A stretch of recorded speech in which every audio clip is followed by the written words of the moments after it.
As Toyota blames poorly fitting floor mats and sticky gas pedals for the recall of millions of vehicles, the growing tangle of wires, sensors, and computers are still being scrutinized as the root cause of unintended acceleration in some automobiles.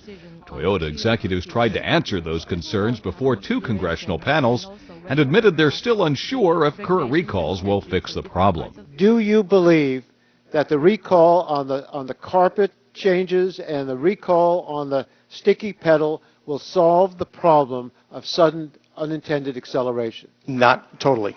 Okay, what do you need to do? While no one's been able to counter Toyota's assertion that mechanical fixes will remedy acceleration issues, electronics have become increasingly complex, and that is an area for concern.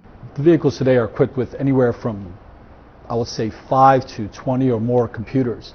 They all generally communicate with each other, and any interference with communication can alter a signal and create a malfunction in various systems. Electronic problems can come in many forms, from solder that can sprout microscopic whiskers shorting components to software bugs and electromagnetic fields generated from other electronic parts. If EMI is involved, it's a real problem. And almost every manufacturer, I believe, right now is evaluating their own vehicles, trying to figure out whether they have this kind of a problem. Electronic glitches are notoriously difficult to find.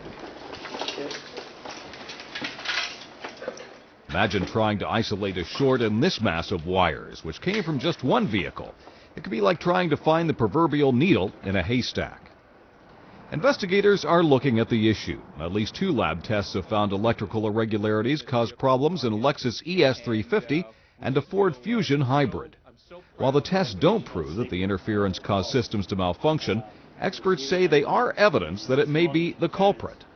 With a change from a 0 to a 1 as the result of a glitch, that could be translated into a totally different code, and as the result the car will behave totally different. Of more than 2,000 complaints of unwanted acceleration filed with federal regulators, more than half came from drivers of Toyotas that were not covered by the 2 acceleration recalls. That brings into question the scope of the tests that have been done by NHTSA to identify the problem. In the case of Toyota unintended acceleration, the agency really only focused its resources on mechanical interface problems with these vehicles, and I think that's part of the reason why we got here today. And with electronics so prevalent in today's cars, there's a growing chorus in Washington questioning whether NHTSA has the expertise to investigate electronics issues. Well, I think that this is one of the problems, that the Department of Transportation has not kept pace with the technology changes that have occurred in vehicles. The accelerator standard right now was issued in 1973, before there was any such thing as electronic throttles, and so it's completely out of date. It's almost irrelevant. Lawmakers say they will continue to push for answers whether modern vehicles are safe, as well as whether NHTSA is capable to verify that.